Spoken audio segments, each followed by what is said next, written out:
Welcome, fans, to another off-season episode. This is episode 3 of the 2025 off-season. I'm Little Ed. Cousin Ed is still out on his paternal leave, so I'm joined here with Coach Ed and our producer, PJ. And we'll be joined soon by our special guest, Matthew Mugno. He writes for the Forever Blueshirts right now. He's got a podcast as well for the Rangers and general hockey called Puck Talk CS. You can find him on iTunes, YouTube as well, and all over Instagram, Twitter. We'll have his links up and his Twitter handle up soon when we bring him on. But before we do that, what's going on with the fellas? Coach, how we doing? Seems like Coach's audio is a little crazy delayed with this heat wave, but everything's will go on. You mentioned the heat wave last time, Coach. You haven't found any solutions for that yet? Yeah, you guys are running slow. I don't know if I guess it's my computer. All right, we'll give Coach a second. Yes, Chris, Coach liked the video. He thought it was funny. We'll give Coach a second for his internet to catch up. PJ, what's going on with you? Not much, man. Just nice long weekend. July 4th. It was good weather. And, finally I said it last week, finally some excitement for the Rangers. I feel like I could smile a little bit again, breathe a little better. So I'm excited to get into it. Yeah, looking around the league, a lot of teams had a dud of an offseason so far, or have a dud of an offseason. I know there wasn't much out there, but there's a lot of very upset fan bases. And thank God. Well, thanks to my bad juju mask. If you're watching on YouTube, you see behind me, whip that out for a free agency day. And I think we brought us some good luck, or got rid of the bad juju, I should say. Speaking of that, we'll talk about it in a little bit. Obviously, the Rangers got rid of Keandre. In honorary, I made myself a Little Ed black tank top. I mean, I can't say what the fellow Paisans call it. Black tank top, Coach Ed's Doghouse tank top. So if you're checking it out on YouTube, if you want one, hit me up. I'll make it for you. In honorary of Keandre Miller, was a permanent member of the Doghouse. I had to throw it on this episode. I can't wait to get into that with you. Yeah. I don't think I saw you happier, that video you made in the car. Well, shout out to our new friend, that New York Ranger girl, Allie Johnson. She wasn't very thrilled with my driving and taking videos at the same time, but I'm a seasoned vet. I've been doing a lot of me and PJ were just talking. I put a lot of miles in the car, so I can push the play button real quick and then just go ahead and drive. And you're still hands-free, so you're still looking at the road. Yeah. I feel like you don't get me in a natural state when I'm pulled over and I'm trying to be like a podcaster. You're better off just getting me venting, driving. You just get more of a feel. I'm able to talk with my hands a little bit, so that's how it works. Coach, how we looking? Oh, no. Still a little behind. Mine looks fine on my screen, but sorry about that, fellas. But you guys are still not looking right. I don't know. All right, so why don't we bring on the guest? Shut it down and reset it. Why don't we bring on the guest, Matt? I'll ask him a few questions. I'll have him introduce herself. PJ, if you could jump off and maybe give Coach Ed a hand real quick. Yep. Hello, everyone. What's up, Matt? Well, they'll be back in a few minutes, but everyone, this is Matt Mugno, like I said, from Forever Blueshirts and Puck Talk CS Pod, right? I'm saying that right? That's right, man. I know, bizarre name. We got into the podcast game like before it was a popular medium. This was 2015, but it was like me and Steve, we were just like kicking it in our basement. And then, like, obviously it blew up pretty quick. Now you have Larry Brooks. You got Molly Zahn and her pod. Vince is his pod. You guys have your pod. Mind your pucking business. Let's not give everyone a plug, man. Pump the brakes. Right? Pump the brakes. Let's not give everyone a free plug. Only you. You're on the show. I'll respect that here. I'm Rangers. No, I'm just joking. I'm just joking around. They're all mind your pucking business. I know we love you're Jeff over there. Like I said before I got on air, man. We got to keep that knit tight. You know what I'm saying? Exactly. I got to bust your balls. Coach Ed's going to bust your balls plenty in a few minutes when we get him back on. So don't worry about that. I guess right off the bat, you said that's like an odd name. I mean, the Puck Talk seems to be pretty normal, but what's the CS stand for our fans? The CS stands for, I was going for this moniker for a while, Chives. And it was also because I was in the 8th grade. So I was like, I don't really want my identity out there. Now, like, I got my Twitter's my name and everything. So that's where that came from. And then Steve. So yeah, odd name. We've been workshopping that for a couple of years, but we figured for now, like the people that know us know that's our name. So Well, next time we'd love to have Steve on as well. I'm sorry I wasn't aware he was still as involved as you are. So, but next time we could definitely have him on. sounds good, man. I'm sure he'd love it. All right. So what else you want to tell us about? Like I said, you write for the Forever Blueshirts right now. I mean, just here's your chance. Plug yourself. Tell our fans where they can find you, where they can find your writing and stuff. Yeah, Forever Blueshirts. I was doing stuff there. Obviously, that's freelance based, and it's some Joey. Yeah, my man.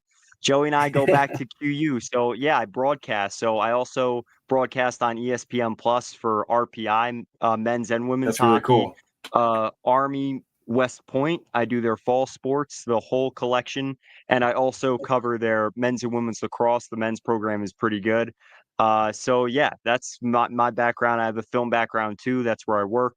So doing video for water company. So yeah, everything's good, man. But in the Rangers sphere, I was with the Hockey News. I was working with Johnny Lazarus. He moved up to DFO, which was a great experience working with him, being at the practice facility at MSG. Unfortunately, a lot of the players that I built relationships with were traded last season, but it bodes well for our conversation today about Miller. So Fair enough. Yeah, Johnny's a friend of the show as well. We've been trying to get him on, but he's just a busy man. I busted his balls the other day saying that he keeps blowing us off because he's a world traveler now. So he's all over the NHL, going to the draft and stuff. So good for Johnny. Proud of, or not proud of him, happy for him. So yeah, PJ, you're back. We got coach, or what's going on? He's doing an internet reset, so hopefully a fresh start, and we'll see where he's going. But we'll go from there. He got the extender for the backyard, and now the internet in the house isn't working very well. But we were watching the Met game. We were watching the Mets beat up on the Yankees the other night. No problem on the pool deck. But right now, coach is having some internet problems. But it is what it is. So Matt, I don't know. Tell us about your last article. What's the latest article, or what's going on at Forever Blueshirts? Man, I have not been cooking there for a little bit. I'll tell you that. I've taken some time. Like this was probably the first time in a while I was comfortable with not going like 247, 365 just from after the spring season. It was my first full year broadcasting out of school. I graduated 2 years ago. And since then, like it's been just like nonstop. So yeah, I kind of took a step back from writing, but I'm excited to jump back in. It was also a little bit tough. Like at the end of the year, I was like, yeah, I don't know if I want to be like it kind of is what it was, right? Like I feel like at the end of the season, what we saw from the Rangers was pretty much what we were going to see. So I figured like until things pick up again, draft, free agency, that's like the best time to jump back in. And I have the time now. So I am excited to continue, but I don't have anything. I didn't cook anything up the last few months. So. All right, no doubt. Well, when you have something out, let us know. We'll repost it for you, and looking forward to reading it. But yeah, I mean, I feel you. We've been given the offer to write for Broadway Breakdown. Is a friend of ours, Nicky Blogs. He's been on the show, and his blog's been cooking. He's been writing a lot himself. But I hear you, man. It's a lot. It's hard to just sit down and write a piece. Very time consuming, I would imagine. I've never actually done it, but I do want to give it a try at some point. Oh yeah, obviously very timely, and this year overall was like every week it was like something else was coming up. So I mean, in terms of for someone who is in that position of reporting, writing, like there was a lot of material to work with, but yeah, so with the writing front, not as much, but I've also been pushing more towards trying to build up like our YouTube and stuff. So and being on the show with you guys is great. I was excited to hop on. Like I've listened, and it's fun. It's a small community here with the Rangers. So yeah, like I said, I was just busting your balls a little bit earlier. We have no problem shouting at other shows. We're all friends. We're trying to build a community here as well, and we're always looking for new faces and someone that we can bring in off the bench when one of us isn't available or something like that. So I'm looking forward to creating some more content with you and seeing what you could bring and stuff like that. So we'll get it Little cooking. Johnny Brodzinski action. You know what I'm saying? Now we're talking, baby. You know, That's you cool. are a That's listener. favorite You guy, know man. my guy. You know my guy. That's right. All right, Coach. How we doing over there? I You think we're back? good now. Let's see what happens. You sound much better. You That sound had the much magic better. touch. So Matt, I guess we'll just get right into it since you're chomping at the bit to talk some Rangers and get your feet back wet in the social game and that kind of thing. But before we do that, like I said, we only have Coach for an hour, so we were going to save this for the end of the episode, but we're going to jump right into Coach's Corner. And I hope you guys enjoy the commercial as much as we do. Hey everybody, Coach Ed here. I'm over here in the shop at Bella Italia, Marble, Granite, and Quartz, picking up my order for a nice little bathroom I'm doing. I've been a contractor almost as long as I'm a hockey coach. So listen to me when I tell you, when you want the quality work and craftsmanship, come and see the boys over at Bella. They serve all 5 boroughs, Westchester, Long Island, all the way out to Montauk. Whether you're a Ranger fan, Islander fan, Devils fan, they're going to take care of you no matter what. Make sure you give them a call, 516-561-1018.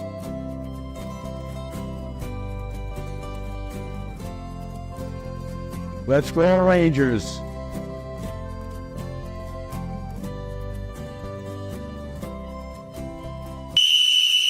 All right, boys, bring it in. Well, I know at least Cousin Ed will get a chuckle when he sees the episode. I know we always pick on you, but you look back to make sure you say it right, and then you still say it wrong. You say marble, granite, and quartz, and it says granite, marble, and quartz on the van. I just noticed Let me that. tell you, I love how we I discover new I things ran every through time. that like 3 times, and I just couldn't get it right. I'm like, all right, I'll get it right. What are you gonna do? I think you said their sign outside is marble first, so I got to check that out next time I'm driving by. Maybe it is a true mix-up. No matter how you look at it, get over there and make an order.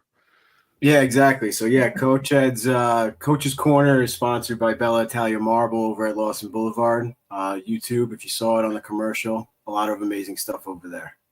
And there's Allie, our favorite New York Ranger girl. You can check her out on TikTok. She's blowing up over there and all over Instagram with her creative, with her creative TikToks. And she's a new listener of the show, and she binged it recently, which is crazy.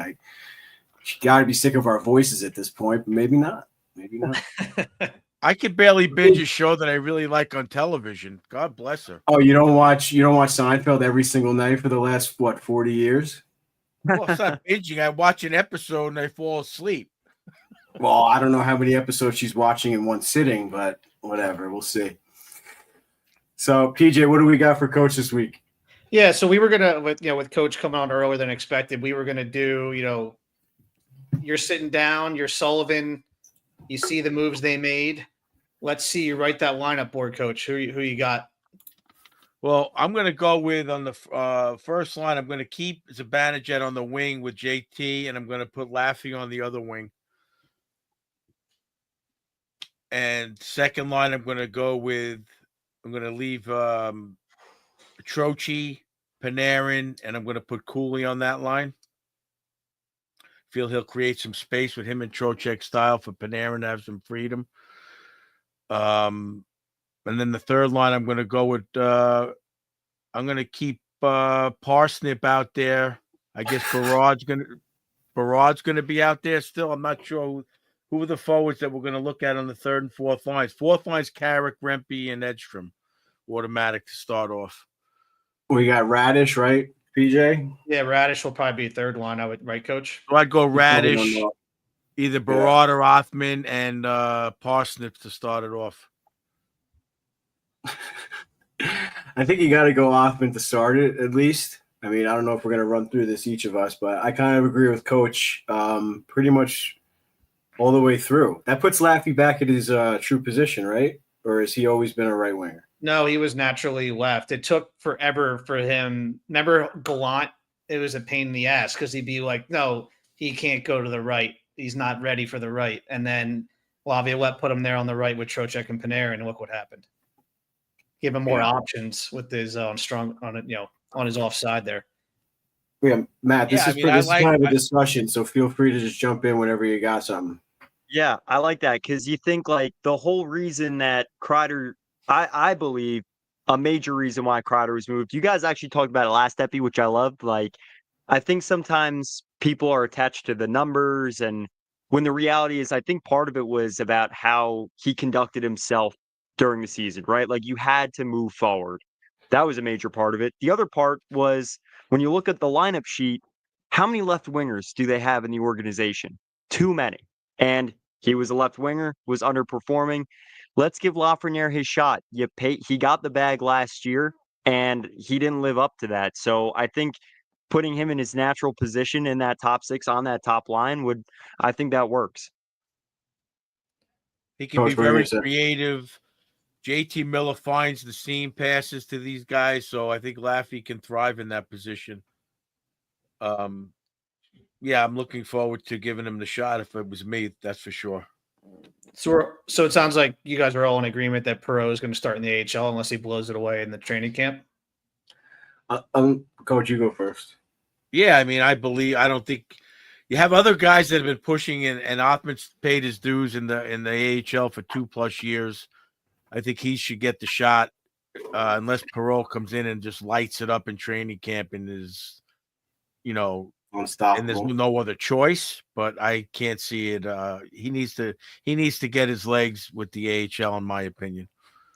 Well, it's definitely going to lead to some good, if the roster doesn't change between now and September, it's going to make some good training camp competition between him, Berard, and Othman. I think that's at least going to be fun to watch. And yeah, for sure. Judge, for me, I would love it to work if Mika starts at center. I know last year it was a shit show with him and he was better on the wing, but if he plays center, you can really deepen that lineup. So you could put theoretically Laffy, Miller, and Cooley on the first line, then Mika, with, I don't know, either one of the kids and Panarin, or flip Panarin and Laff. And then the third line, you could do like a mean and rugged matchup line between like Trocheck, Radish, and Berard or Othman. I think that could be a fun third line to match up. And then the fourth line, like you talked about. I mean, it's either way, you have your pros and cons, but I think if Mika can work at center, I think it's worth a try because it deepens the lineup. Because otherwise, the third line. I like that because, is Sullivan going to go with the lineup we've seen? Gallant, now to Laviolette, now to Sully. Like, is Sullivan going to keep the lineup similar to how it was, or is he really going to mix it up? I'm open to seeing both. Like, I do like the chemistry some of the players have built, but you figure it's such an overhaul that maybe he's going to try some new things. Yeah, I'm certainly excited. If you keep Zibby on the wing, that's mixing it up because he only played the last half of the season like that. So if you're telling me you want to keep it the way Gallant and everybody else did, then you're putting Mika at center again. So that is kind of mixing it up. And I think that's too many question marks on the first line. Yeah, Cooley had a great season, but Laffy's got to prove a little more. There's a lot of question marks there to go out with those three together on the first line. Can it work? I'm not saying it can't work, but that's a question. That's two question marks. Those guys are not bona fide first line players yet, in my opinion. Definitely agree with that. Yeah. I mean definitely the clean slate's going to be nice, though. I'm excited just for fresh eyes, between the. Well, let's put it this way: if I'm playing Florida, you think they're scared of that line? Not yet. Yeah, I actually think. Okay, I think the Rangers suffer from that up and down the lineup, though. Something that I've been thinking about is with the Miller move, which I know we're going to get to. How much offense is really coming from the back end too? Like, it doesn't feel like there's the threat of load. Miller wasn't a big threat on offense anyway, so let's get right on that right now. What do you mean taking him away? What did he get? Well, I was going to bring this up when we talked to trade, but a lot of people don't realize this. Everyone talks about Gavrikov not being much, not that he's offensive, but how he's a defensive defenseman. The last 3 seasons, him, Gavrikov, and Keandre Miller have had the same amount of points. If you can believe that. So, I think it shows more detriment to Miller than it is to Gavrikov. Mhm. Well, Gavrikoff's not getting paid to put up points. I mean, you guys keep saying that he's going to be a little lead favorite, and I love hearing that. I mean, he's getting paid to play defense and hopefully to be a very good, sturdy partner for Fox, and so he could spread his wings a little bit, right? So, Well, I that's a think good Fox segue has to here. be better. Matt, you can come on the show anytime you want. Well, that's 100%. Oh, here we go. No, but that was Yeah. a good segue. Now, Coach, what's your defensive pairs? Because that's really I'm going to where go it- with Gavrikov and Fox, and then I'm going to go with Schneider. And I don't know. I'm not sure of the lefty righty. Borgen. So, yeah, Borgen would be my pick with Schneider because then that could open up Schneider to be a little more offensive, which I think his potential. I think if he gets a little bit more of a free reign and creativeness, he'll put up better numbers than Miller did last year for sure. And then I would go with Robertson, Vakanainen, and who was the other D we just got? Morrow. So you're scratching Susie? Well, it's still up in the air. I mean, I don't know. I got to see training camp. I mean, Susie's an NHLer for what, 4 or 5 years now. More He's than got that, the yeah. size. I wouldn't mind giving him the shot and letting Robertson battle with Morrow in training camp. But Vakanainen, I really like on the back end, steady.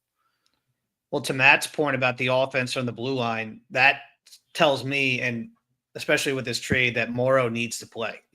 I think. I mean, obviously, he has to make the team. You can't just play like shit and still play. We got to pencil him in. Yeah, he's got to be. Well, But they need a offense second from the power play guy, defensive too. offense from the defensive core is going to come from the forwards playing better in the offensive zone. So that's what we're hoping Sullivan's going to bring to the table: a better attitude, a better forecheck, a better determination. I can't really think of the word right now. And then when the D's joining, that's when you get the offense. You know, any NHL defenseman is going to be able to pretty much shoot the puck if the forwards make the right plays and they get open. And it's, you know, so you're going to get the offense if the forwards are playing better. Last year was we don't have to keep saying it. It was disgusting. But if the forwards play better, then we have defensemen. Even Vakanainen showed a little bit of offensive skill here and there. Borgen got a couple of goals. If the offense plays together, they'll be able to produce. So I'm not overly concerned. And Fox has got to pick it up, like Matt said. Obviously, the power play struggled, and that's where your offense is going to pick it up. There's a lot of factors that have to improve. So, but the competition, I think, is going to bring that on a lot better. Yep. Yeah, I was going to say that before. I think the young kids that everyone wants to see in the lineup, that's the positive. It's going to bring the competition to training camp for hopefully to wake up some of the vets that we need to wake up and wake up some guys like Laffy, who at this point, I mean, obviously he signed the big ticket, but one of these kids could pass him, you know, like Perreault. They have a lot of potential, you know. I mean, who knows how they're actually going to turn out. I mean, not to go back, but what I just said, Perreault, like to me, he just has to put on the size before he even thinks about cracking the lineup. I mean, I still think Othman's a little undersized, but at least he plays a little bit bigger, you know? So I think that's where that is going to get screwed up. But back to the defense, I agree with Vakanainen, and I agree with, like Coach Ed is saying, like a good team structure defensively and in the offensive zone, the neutral zone, every zone, a good team structure in general is going to bring that production. I mean, obviously we want Fox to be close to that 100-point defenseman, but you look at a team like Florida, you look at other teams that are successful in the playoffs, it comes together as a unit. I think all 6 of Florida's defensemen had at least 2 or 3 goals in the playoffs. They all scored, I think, in the Eastern Conference Final and in the final. Not all of them in each, but whatever, as a collective, whatever. You know what I'm trying to say. But, like, all that production, like, you don't look for, like, Nate Schmidt to score a goal or to put up a ton of points. But, like, if they play solidified as a team with that structure, the production comes from everywhere. And then, yeah, certain players like Fox, who's amazing, obviously, IQ and all that cerebrally, he's obviously going to do a lot better than Vakanainen. There's no question. But what I'm saying is, like, or what Coach Ed is saying is, like, that offensive structure that we're hoping for comes back a little bit, and that team defense is going to be good for everyone. And it shouldn't really matter who they put back there. You see it with Florida and other teams. All right, Coach, I got a question for you because I know you're a big Braden Schneider guy. Okay, and we've seen You Brady look a Shea little. out the You look a door. little bit like Braden Schneider. You think so? I'll take that as a compliment. He's a That's a handsome great- young it's a fella. Great jawline. Yeah, Brady Shea gone. Keandre just walked. If Schneider is on the third Not pair walk, this year, kicked out do you- the door by Little Ed and Chris Drury. That's for sure. yeah. He didn't walk anywhere. He was thrown to Carolina. Do you fear that if Schneider is again in that sheltered third pairing role, that in the future he might be in that position where the Rangers would have to deal him? I mean, they're just going to be holding him back.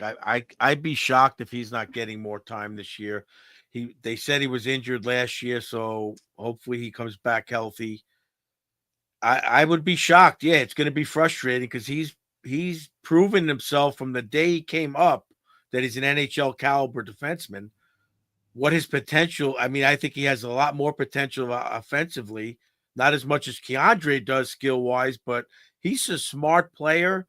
And like I've talked about in the past, very rarely gets beat, makes the right outlet passes. He's got the complete package. So if he gets the ice time and the confidence, I think he could be right up there, knocking on the door as a first pair, but definitely a second pair D in the league. I don't understand why he wouldn't get that opportunity.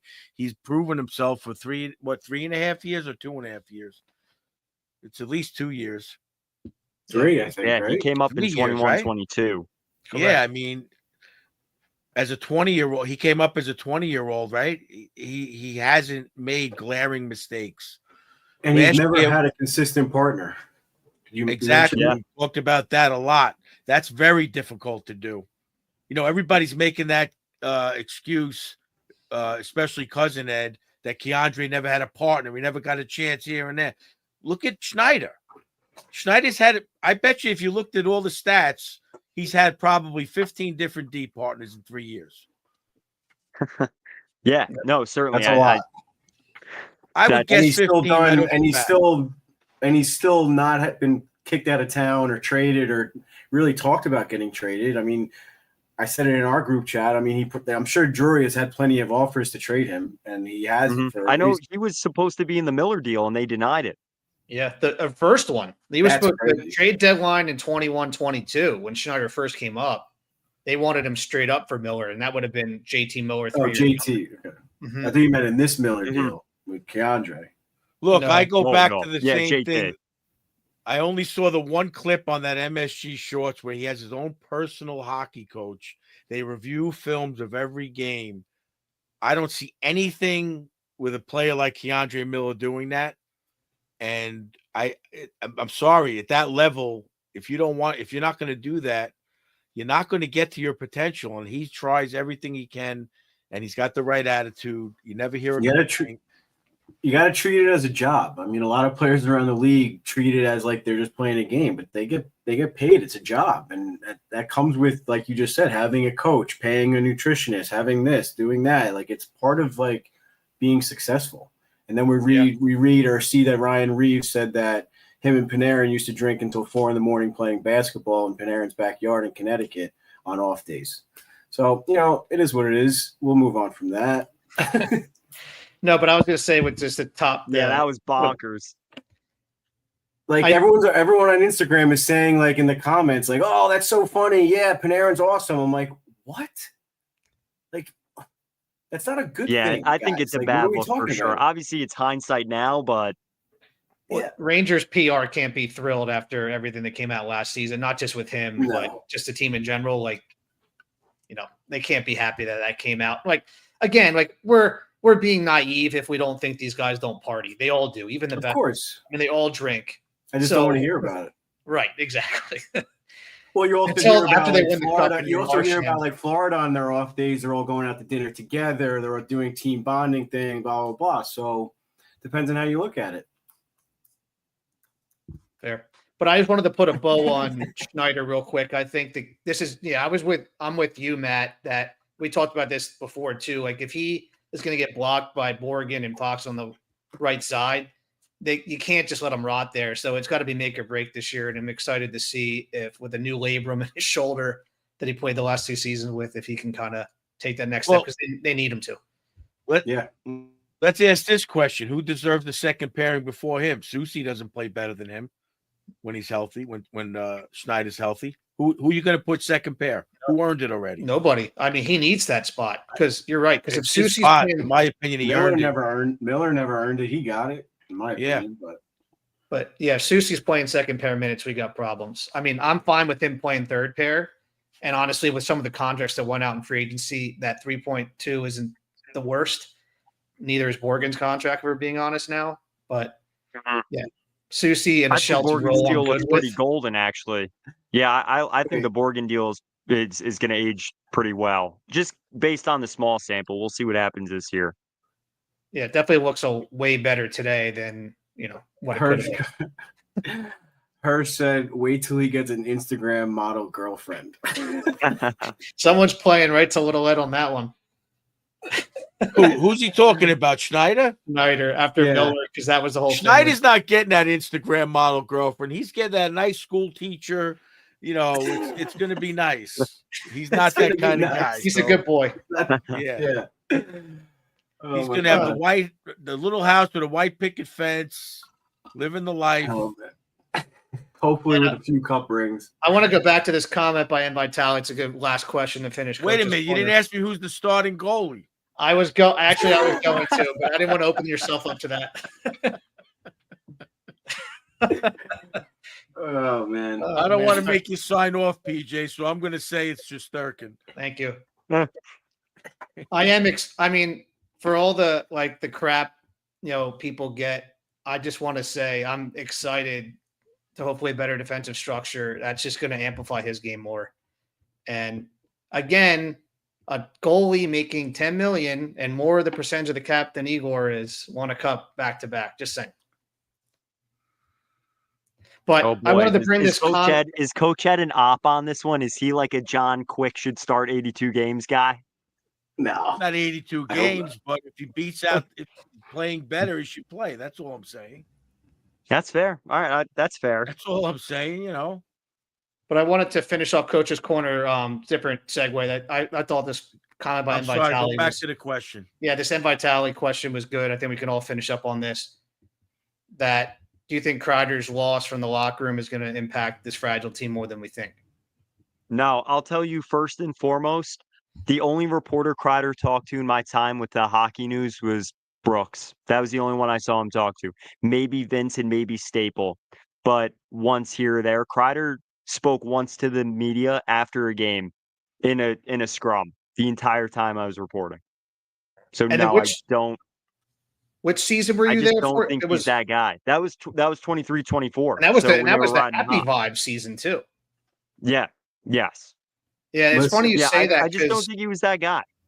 It's funny you say that because Vince mentioned that a couple of times on his podcast that he didn't see Kreider after a game really anytime at all. Period. Like I think the Rangers too blocked him because will probably say stuff they don't want him to say with how last season was going. But Coach, your opinion on that? I mean, if that's the case, I didn't know about that he wasn't talking to the media. I mean, on post games, I kind of remember seeing him all the time, but last year I didn't watch many post games. I was too disgusted, to be honest. The year before, I kind of remember seeing him being interviewed a lot. So I don't know. He's not that vocal kind of guy to me. I think he's more shy and he just wants to go about his business with his teammates. So do I think it's going to be a loss? I mean, he said LOL at the end of that question. So obviously he was saying it in jest.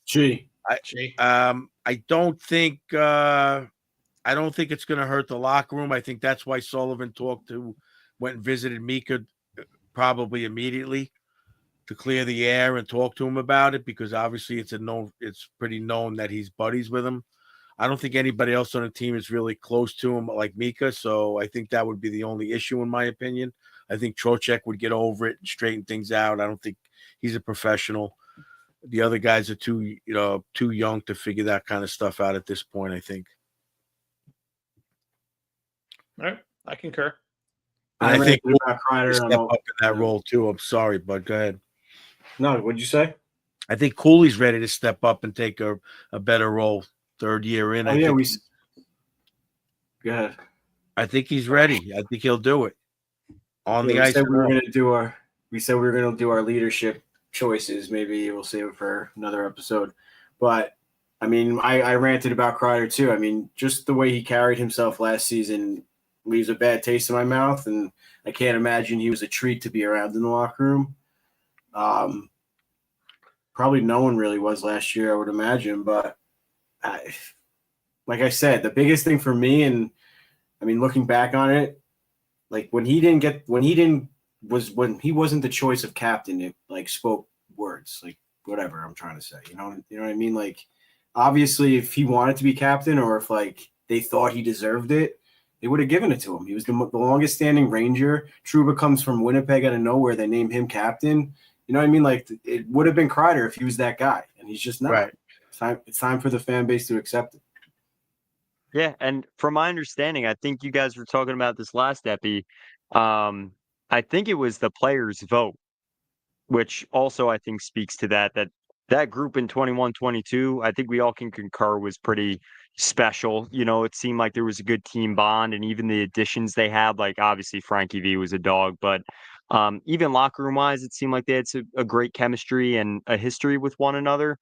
And they chose Trouba. So I think at the time we were all shocked, but now I think we're seeing why Kreider and Zibanejad weren't really players that the team thought could be those vocal guys, and it doesn't seem like they are. So, you know, I guess true colors came out. Yeah, I was just gonna say that I think it'll be a nice refresh, and maybe with a guy like him out of there, it enables like a Cooley, like Coach said, or someone the younger guys to kind of step in. Maybe that would have been too afraid to step up. It kind of just refreshes everything. I think it'll be a good thing. Yeah, I agree. All right, well, let's move on. on To Coach's Corner here. Yep. Do you want to? Now we want to go ahead, move over onto the NHL draft. Maybe we should have saved this to the end, because I don't know if Coach Ed has much to say about the young. I mean, I could think we are not all big draft experts, but it's worth touching on. No, for sure. I mean, I'll let you run through this. Yep. So Rangers had 8 picks, as everyone knows. They gave their first rounder to Pittsburgh. So, and I think a lot of people were expecting Keandre to get traded at the draft, and when he didn't, it was kind of, what are they going to get him for? A lot of talk was, are they going to maybe get a first round pick back for the 25 draft, and kind of that was the reason maybe they were giving it up to Pitt. And all draft experts I read, the Rangers' first pick, number 43, Malcolm Spence, turned out to be essentially a first round pick. So it's like they had one all along. I mean, he was ranked, I saw, anywhere between 12 and 23, 24. They got him at 43. From what I understand, like coming into the draft, the steal of the second round, or the steal of the draft. Coming into that last season he had in juniors, he was projected to maybe go top 10, top 12. And then I think he got some sort of mouth infection, like his tongue got split in half or something. He lost 15 pounds from not being able to eat. And I think his production kind of towards the end of the year, stalled a little bit. And I think that's what pushed him down the draft. But I think, with him being fully healthy next year and going to college, I'm excited to see what he can. And from reading his scouting report, he sounds like a little led and Coach Ed favorite. It's a nonstop motor all over the ice, plays all situations. So it could be a fan favorite. Yeah, PJ, sure. Something I saw was that there was a lot of clearing the air after he was drafted. That initially there was a report that said that he had almost a work ethic issue. And then the reports came that, flooding in that it was because of this infection. So it actually was, for the first time, I think, a 180 the night of the draft to see that a player's a weakness labeled for a player was actually falsified, and it was the complete opposite. So that made me happy for sure, seeing that, it wasn't like they drafted a player that had work ethic issues. We've seen how that goes down in past recent drafts. Well, all that has to be is one scout saying it one time, and then that rumor is going to start. I mean, I hope it's I would hate to see the Rangers draft a kid like that. So I'd be shocked if they drafted someone who was actually like that. So, you got to give him the benefit of the doubt. We'll see. And for as much shit as the Rangers got from their drafting, and I know that's out there between 2017 and 2019 with all their first rounders that aren't here anymore, but the late rounders, especially under Drury, since he took over and they finally got rid of Gordy Clark and Nick Bobrovov, that's been way better. And I'm excited to see they got some big defensemen. They drafted 5 defensemen out of the 8 picks and some big guys that can move. So there's definitely, it's nice to refill the pipeline after giving up some picks. And we'll get into the Keandre thing too, but they, got some picks for next year too. So they're setting themselves up with some assets for sure. Yeah, I don't think they had a bad draft overall, considering where they were coming in, the situation with the Pittsburgh trade-off, and then the fact that, like you said, they kind of also stocked the cupboard on their selections in upcoming drafts. So I think it leaves them at least for the fan base, like a good position where you don't feel like the cupboard's drained out and they might not make the playoffs next year. It's a situation where with the major question mark that is the 25-26 season, at least they had a pretty good draft, all things considered. And, obviously moving forward, it doesn't look like they're going to be in a bad spot to either have trade deadline capital or picks to choose. So from what I'm hearing too, I was going to ask you if you're pleased with their decision to give the pick to Pitt this year. I still think it's a gamble. Like, at the end of the day, if next season rolls around and Pittsburgh gets into the lottery for a player like McKenna, or just in this draft alone next year, they're one of the top 3 picks. It does feel like you're giving a team that you don't want to see get a top 3 pick in what should be a very good draft. But I also think you're kind of hedging your bets that by March 2026, you're planning on trading that pick to acquire something to boost the team for a playoff run. And I think that's a good position to be in, where it does feel like you can play both cards and you can get a high draft pick. You also have the first that you received in the Miller trade, and you can also use it as a trade chip. So I do like that flexibility with that pick. Yep, I'm spot on. I don't know how you guys feel though. I mean, everything was pointed out. I don't pay as close attention as you guys, but it was all pointing that this was a relatively weak draft. Mm-hmm. So to me, the gamble was a little better. They got the first for Keandre. So next year they're going to have 2, you're telling me?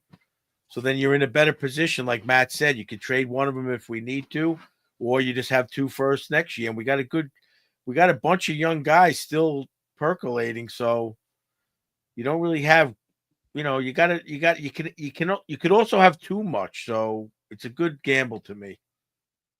If this kid pans out in the second round, especially. I want to hear your thoughts.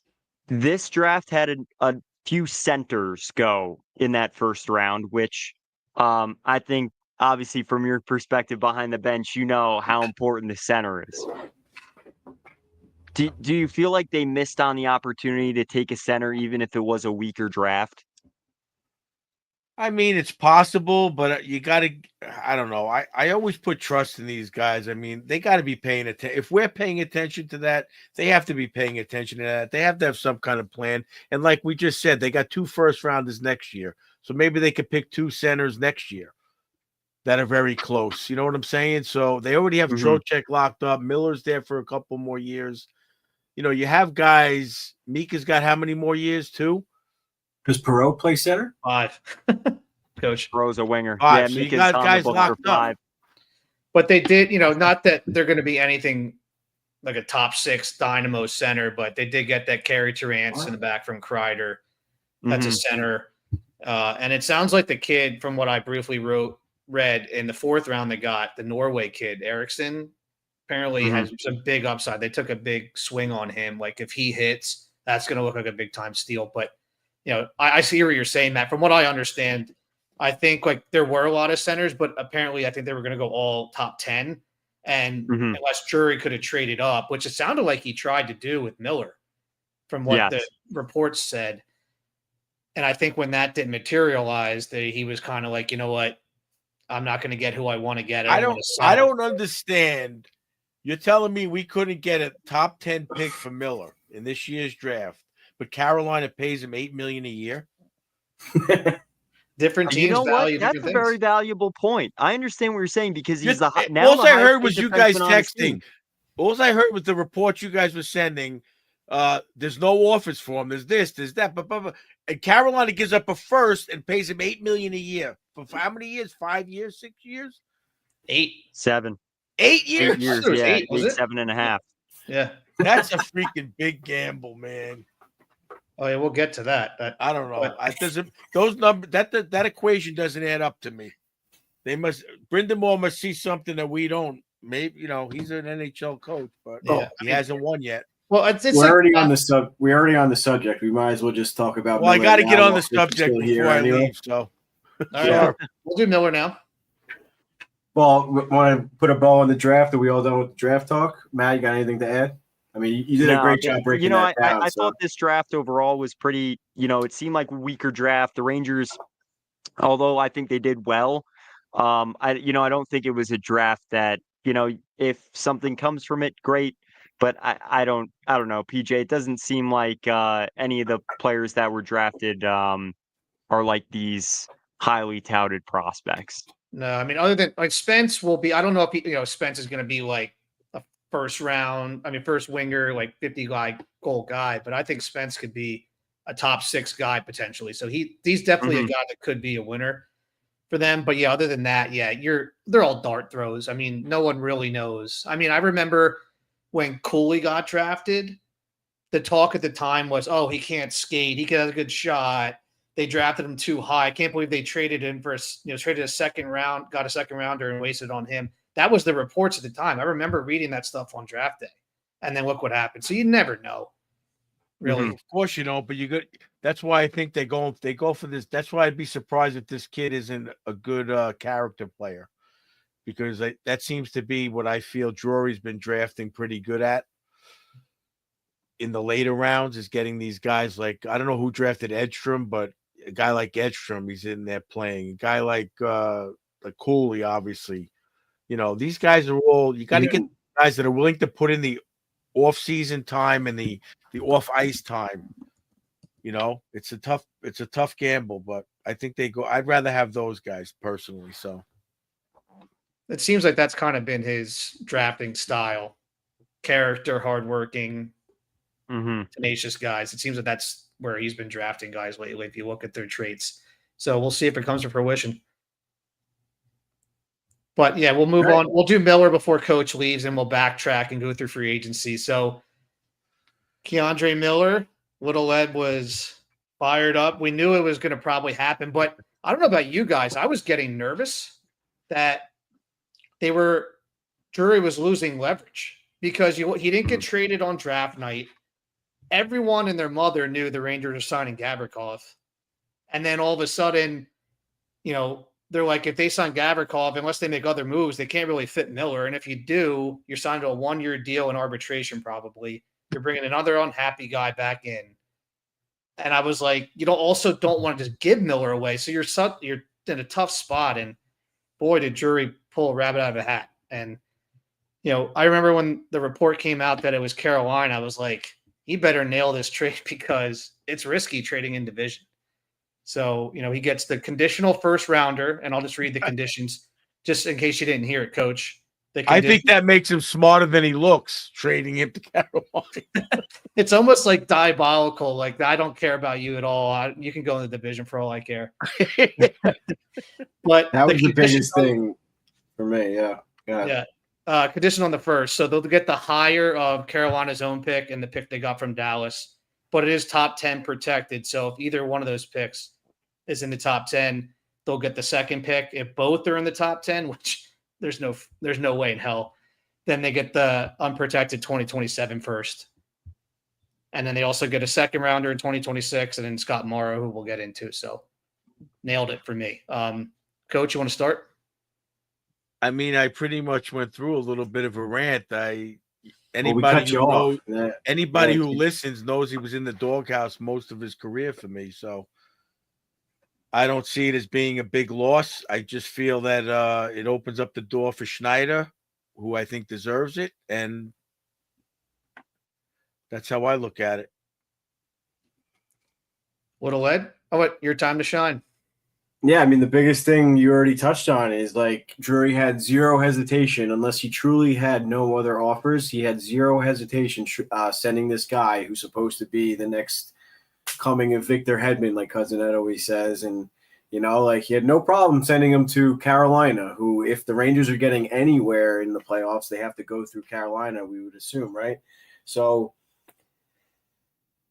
it kind of just proves what Coach Ed and I have been saying, where like this guy who's supposed to be this offensive threat, this defensive, this physical guy throwing his big body around, all this stuff, like it just never happened. And it shows that like Drury has no worry at all about his forwards or the Rangers forwards being successful against a guy like that in the playoffs. And to me, I have to agree. Unless he decides to all of a sudden play like a monster, dump the puck in that guy's corner all night.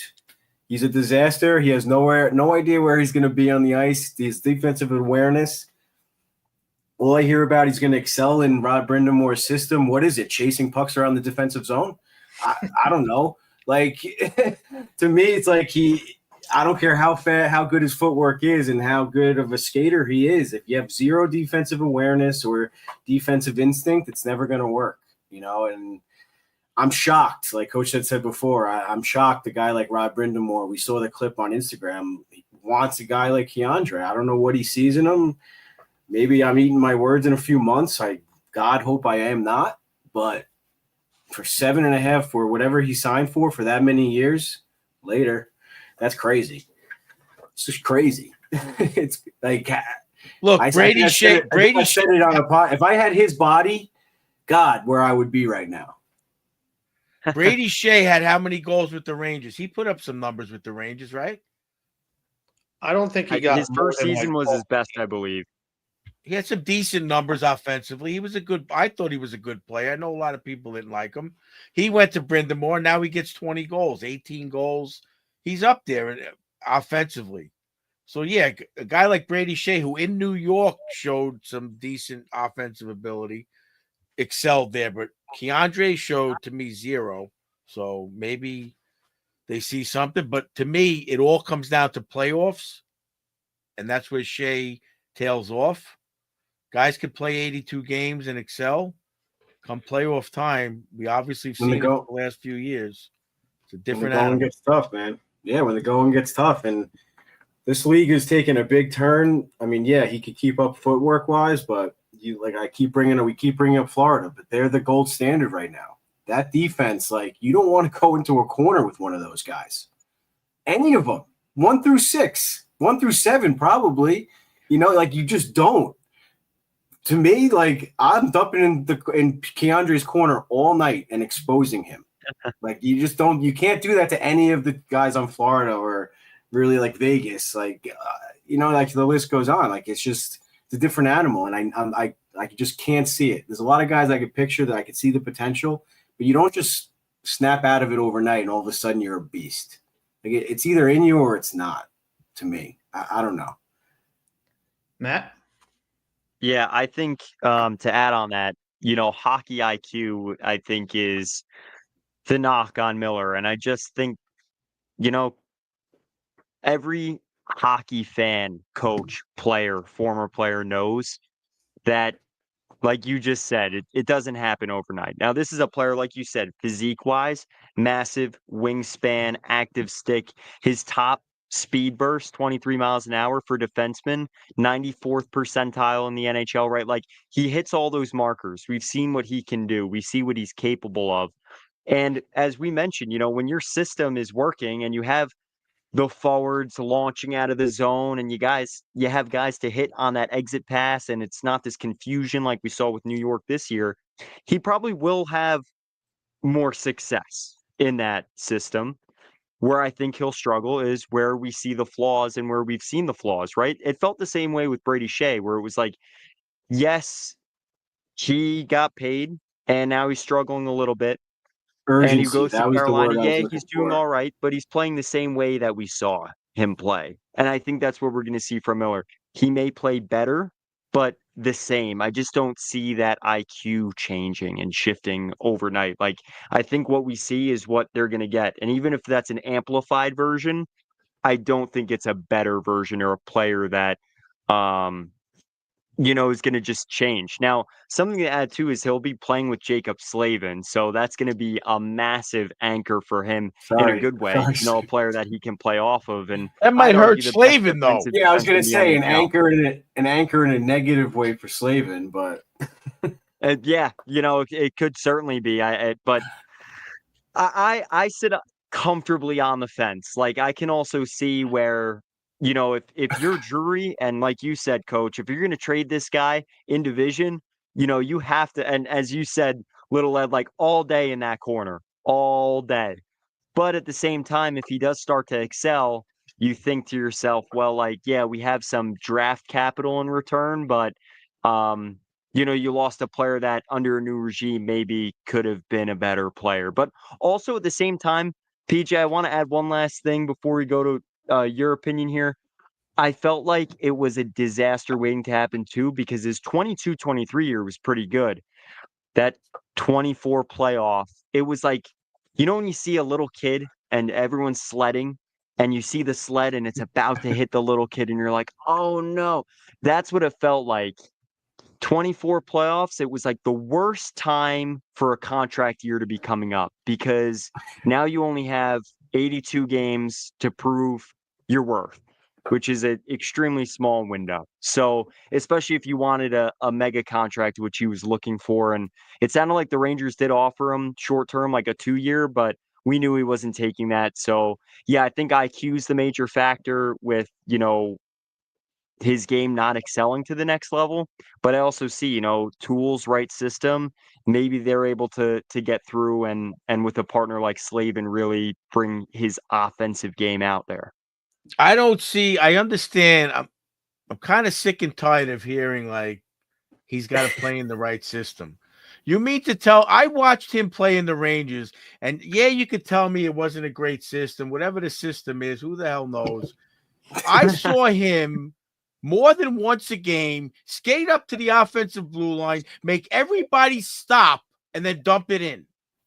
Or lose control of the puck completely. Or lose control of the puck completely. IQ. That's stuff that kids do in like squirt level. Yeah, thank you. So I don't understand what system Brindamore's going to have that's going to change that. Like I said, I don't hate the guy as a person. I just feel that everybody wanted him to make it. And they gave him all kinds of chances that other guys deserved over him. And he didn't do it. He didn't do it. You can give me every stat, every analytic you want when he played with Fox. He didn't excel with Fox. He excelled because of Fox. No, I'm not saying you, Matt. I'm talking in general. Oh, no, I understand. And if you are, I'm open to it. I think Miller is the definition. When he was drafted, this is what we were told. He is an athlete that's playing hockey. I don't think he's a hockey player that is excelling as an athlete. Exactly. Yeah, I mean, you guys all nailed it. I mean, I think to put it on your shirt. When you were spot on though, Matt, like his season. I like that comment that was just up, Sean and Rich Vitale. Yeah, that was a good one. I feel like Little Leg couldn't write it better himself. Vitale, Coach Ed's going to use that one for Stony Brook this year, so I feel bad for our defensemen hitting shin guards this season. Oh boy. I was going to say about Keandre contract year, like that's when you think like, all right, you're going to get paid, especially a guy that really wanted to get paid. We heard reports that he really wanted to go to free agency and get a big deal. You would have thought last year would have been the year he excelled. And I mean, I was admittedly the one who said, yeah, I'd like to see him maybe one more year with Sullivan to see if he can rebound. But, if you think about it too, the more I thought about it afterwards, it's not just like he had one bad season with everybody last year, right? It was 2 seasons in a row he regressed. That's not a good sign. And I look at this trade as a risk for both teams. If he does get back to where he was in 22-23 or take a bigger step than that, it's definitely not going to look great for the Rangers unless they nail those picks and Morrow does well. But it's also a big risk for Carolina. Two ways. One, if Miller doesn't bounce back to where he was, or even just gets back to where he was, $7.5 million is a lot. And two, if Morrow is anything like you read about him, where his potential is, I mean, he could be a home run and really be just as much of a difference maker, if not more, to the Rangers than Keandre ever was. Well, there you go. So you're trading potential for potential. That's a good. Well, and you're getting a guy that's and 3 you're years getting the older pick. than Keandre and only making $900,000 or whatnot. So I'm excited. For me, when the reports first came out, it was a weird day, right? Like, we heard he was traded. It took a while to figure out what was going to return. Then we heard it was maybe picks. I don't know about anybody else. I know Little Ed and Coach were excited to see him gone. They would have traded him for pucks. But for me, if they would have just traded him for picks, I would have lost some excitement out of it, because how does that help you right now? You get worse in the aggregate. But when they got Morrow, all of a sudden I got excited again, because it was like they traded Keandre for Gavrikov, Morrow, and 2 picks. You can really how can you not look at it as that way? So they added That's 2 how I different look at it. defensemen, and Gavrikov's making $500,000 less a season. That's crazy. What's going on? What happened? I mean, there? listen. Thank you, God, that Carolina's making this mistake. But once again, that just shows that Drury was like, okay, go ahead. Yeah. Go ahead. I'm not giving him $8 million for 8 years. But what was the deal there? Was they signed him first, then traded him? Who? I don't understand that. Yeah. So they did that so that he could get the 8th year. So in the former, now there's going to be a new collective bargaining agreement. We saw that come out, I think yesterday, 2 days ago. Before that, it was 7 years if you're a free agent and you're signing with another team, 8 years if you're signing with your club. So the Rangers did that so that he could get that 8th year when he's playing with Carolina. If you trade that contract, they have to honor the 8 years. Vegas did Carolina the same thing. wanted that? Yeah, well, Carolina they agreed to it. wanted I don't know that. if they wanted Carolina it, but wanted they agreed that. to it. True. They But to they me, agreed that to trade for that. I'm a GM They anyway. think it's going to be good value in 7 or 8 years when he's going to sign his next contract. I mean, that's crazy. But Obviously, if I'm the just saying. general managers in the league, I'm like, you just ruined the market. Because Well, now every defense the is going to same be thing like, with Vegas if and Keandre Toronto. $8 million for 8 years, I want this. Well, You got that was no all leverage. We'll get to free agency after this, but that's basically with the cap going up. It skews a lot of the contracts that we're used to hearing. It definitely is an overpay for Keandre right now. Obviously, if he hits, then it's not. It's the risk you take. But with the cap going up, it's different. It's just like the Igor contract. Everyone hears, oh my God, $11.5 million, it's so much money. But it's really not, because we were so used to, with COVID, the cap not really changing. So now the cap's going up. The cap's going up $8.5 million next year, and it's going up another 8 or 9 after that. I mean, it's going to be silly how big this cap is going to be. So, even if Gavrikov, I know initially we'll get to him, was going to get 8, it seems like a lot, but it's really not when you look at the percentage of the cap, and that's how we kind of have to look at these contracts now. Yeah, the flat cap I'm was sorry, killer. I got to run. Matt, great to meet you online on the show. Great to meet you, Thanks Coach. for your help. Love you, Coach. You, fellas. Let's go. Love you, Coach. Let's keep it going. Yes, sir. Be safe tonight. Coach had to leave us. He's working at, I guess I'm not really allowed to say where he's working technically, but he has to work an overnight shift in construction somewhere. So thanks to Coach. And just the 3 of us now. So any final words on Keandre? I know Coach kind of cut you off there, Matt. Sorry. No problem. He was leaving. It was great to meet him. Miller overall, I think we covered most of the ground, but I also think it's going to be important to factor in. He had surgery. So how is that going to affect how he starts off in Carolina? The other thing I wanted to mention. I didn't hear that. I believe he had surgery this offseason. You're right. They never really specified what it was. It wasn't like Schneider where he's been playing like this for a while. Apparently it was something late in the season. So it wasn't, he can't bank that as an excuse for his year last year. So yeah. But the second thing, which I'd like to hear your guys' thoughts, right? This is a team in division. And we talked about what that could mean for the Rangers aspect maybe a little bit for Carolina too. But what I thought initially was this is a player that Carolina would want. They signed Nikolai Ehlers. To me, do these players really move the needle? I think they're the same exact players that they have. I think Svechnikov is the only one that differs from the rest because he's like a power forward. The rest are speed. They have some grit, they can hang in, but I don't think of Aho as a game breaker. I never thought of Keandre Miller as a game breaker. I never thought of Nikolai Ehlers as a game breaker. They're all speed. So I actually do think he fits exactly the bill they're looking for, but I just don't think he moves the needle for them. Yeah, I think the word we're looking for here is they're different. Like, the same but different. Like they have different guys in, but you're right. It's, is the Ehlers any better than when they had Gensel? Is he any better than when they had Rantanen? No. I mean, like they're going to be pesky and annoying, and we see this every season. They're an unbelievable regular season team because they play the same way all 82 games. And in the regular season, not every team is up to fight and play the way they play. It's a pain in the ass, especially if you're on a back-to-back or you're in a 4 and 6 night stretch. It's so hard to play them because they're just balls of the wall. But in the playoffs, when the teams are matching that intensity, that's why you see them get beat because, they're on an even playing field as far as energy and stuff. But yeah, I mean, they won't scare me till they scare me. They don't have a second line center still. And Freddie Anderson, no, they don't have a goalie either. So without we're not going to give up on that. Yeah, without those two things, how are they? They're not beating Florida. They're not beating Tampa as of now. And honestly, I mean, they had a good playoff last year, but I feel like last year's Rangers team can beat them in a 7-game series. They got railroaded by Florida.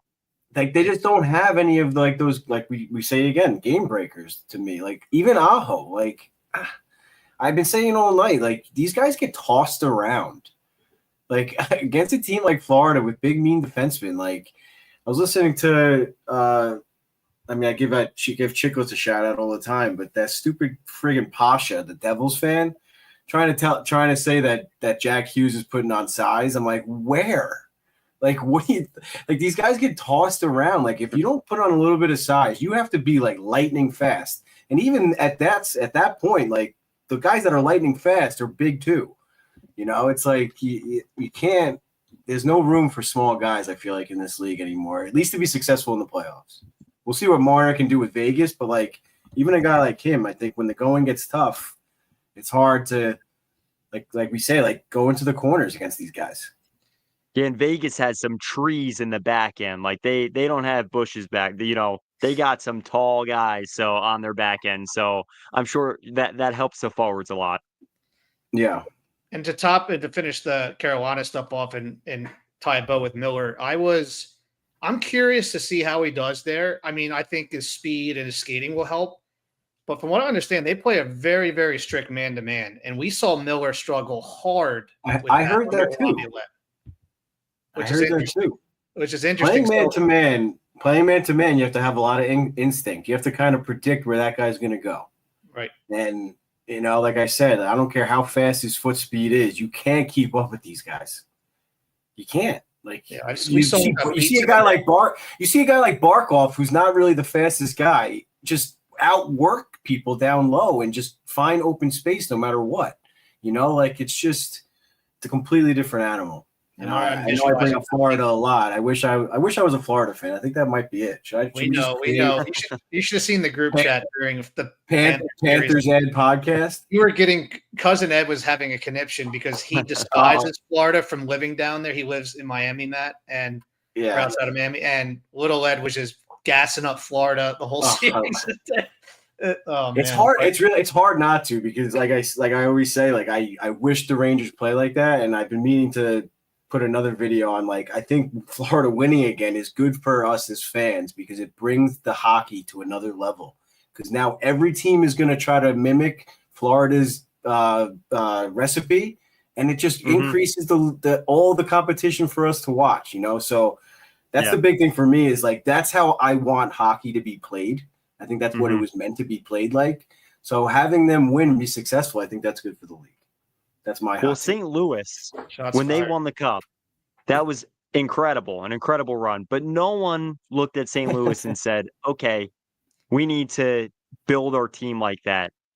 I think this is the first Well, time. they at least- came out of nowhere. Yeah, and Florida, the way like they are Phelps in the Olympic pool. They're a full lap ahead of the rest of the league. The fact Edmonton couldn't really even hang with them at the end of the series this year. And listen, two best players in the world, we could argue. I don't think their team is built well. They have no goaltending, never address it. But at the end of the day, they even made the two best players in the world look pretty silly by the end of the series. So I think you're right. I love the way that they're forcing the league to play. And with the cap going up, you're seeing that teams are trying to build teams to go through Florida because they are the litmus. They are the bar. Yeah, and it's forcing teams to build sustainable teams. It's not like just like a one and done. Like, no, you're trying to compete for years and years. Like, I know they kind of circumvented the cap a little bit with some of these contracts, but knock knock, everyone else can do the same thing. I think Drury kind of did the same thing. Might as well. Why don't we just segue into the free agency right now? Well, I was going to say quick on the Florida thing. Before we wrap up. I just want to quickly say, what's the butterfly effect, though? Remember 2 seasons ago when they played Boston, who was the best regular season team of all time? Boston was up 3-1 in that series in complete control. I remember there was game 4 or 5. Marchand had a breakaway with less than a minute left in regulation. Could have ended them right there. If Florida loses in 5 and they don't go on the miraculous run to the final there, they lose. Do they gain that confidence? Are they the team we see now? They might not blow up the team, but they look for changes. Right. Sure. I mean, it's just crazy. like any other team. That run gave them confidence for the next year, which taught them what they needed, and they won. And then they had oozes confidence, and Vitali just said. It's just crazy that can change. And I said this on the previous pod. That damn Rangers series against them, Florida outplayed them, but man, those games are freaking close. A goal in one of those games differently. I'm telling you, that's why last season was that much more disappointing because they were that close. Right.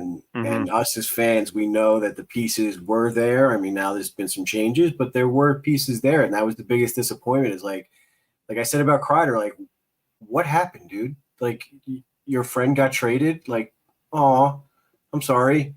Can we move on now and put another 50 goals in the net, or should we just whine about it all season? It's it's crazy. I mean, we've ranted about this stuff. Let's move on to free agency. Oh, yeah, one last. I was saying before. Last thing, but Chris, I forgot about this point though. The last game of the season, Pittsburgh lost to Chicago at home. All the Pittsburgh had to win that game. They would have made the playoffs, and Florida backed in. Another interesting butterfly effect. Florida finished 3rd in the division this year. They didn't even dominate the regular season, but they know they don't need to. Right. Right. Yeah. Definitely, it's about. They have no problem with a wild card spot or not winning the Atlantic. They have no problem with that. They're just eyeing the big prize. You could argue they were playing better on the road too, for the most part. They were. They were the best road team in the playoffs, I think. Yep. Other than winning free agency. Yeah. So what I was saying before is Chris Drury. I mean, it was still a pretty team friendly deal, but he might have tacked on that extra year for Gavrikov, extended him a little bit, give him that extra year of security. I mean, I know that's the big thing for these guys. I mean, it's a physical sport. God forbid you get hurt, especially a player like Gavrikov who plays physical and block shots and stuff like that. You want that extra year of security. So listen, if it's legal, if you're allowed to do it, why not? I mean, if they want to sign Brad Marchand until he's 42, it is what it is. That's just how it works. And everyone keeps saying the percentage of the cap. When Brad Marchand's 42, he doesn't even have to play. Then they'll be fine. It doesn't matter. So, like I said, if it's legal, go for it. Why not? I mean, and you just got to pray that they don't turn out like Zibanejad. Yeah. And it's funny you say that. It is shocking to me to see and this is going back to the Miller, but getting to Gavrikov, that they committed so much to Miller because we've seen how hard it is to move deals. And I think the Gavrikov deal, even though it's a few pennies off the final cost, the fact that Panarin was able to be a part of the negotiation or really the, marketing tactic to get him from LA to New York, but not only that, the fact that he left some money on the table because he wanted to be a New York Ranger, I think that speaks volumes about where the organization has bounced back since the Goodrow cut and trade to San Jose. I think I'm sure you guys have felt the same way reading everything, like all the inside reports, but the fact that the Kreider trade went over well, he said that the team, his agent, everybody worked together on something that was comfortable for a no trade list team to be where he ended up. And then this Gavrikov move, I think that restored a lot of faith in where I felt the ship was sailing. Then Keandre's agent just said that today. He was interviewed on Puckpedia's podcast that Drury was really helpful and going above board to make sure everything went through and they kept him on the process. So it's almost like a complete 180, from Drury last year, everything you heard. And Keandre's agent is Goodrow's agent. So for Goodrow's agent to say that this time, very interesting, I thought. Yeah, I mean, I think I think it's just the whole Goodrow thing was just overblown. I mean, if you go back to our episodes, Coach Ed and I were saying that it was going to be a big loss, but everyone's just got to move on. And see, the agent was able to move on. It's not like he's never going to work with Chris Drury again. Right. And shout out to Hockey Night. Yeah, shout out to Hockey Night in New York, our buddy Sean over at the Islanders podcast. But he was like, "Oh, it looks like free agents aren't going to want to come to New York anymore." It's like, dude, you don't want to live in New York City and play for a first-class organization. What are we talking about here? Where your cars are paid for, your suits are come on. Everyone's going to always want to sign with the Rangers. And you know what? You gotta perform. Just like you, Matt, or me, or anyone. If you don't perform at work, you get shipped out. That's it. So I joke around about Zibanejad. Obviously, his contract is literally impossible to move, but the problem goes away if you just perform,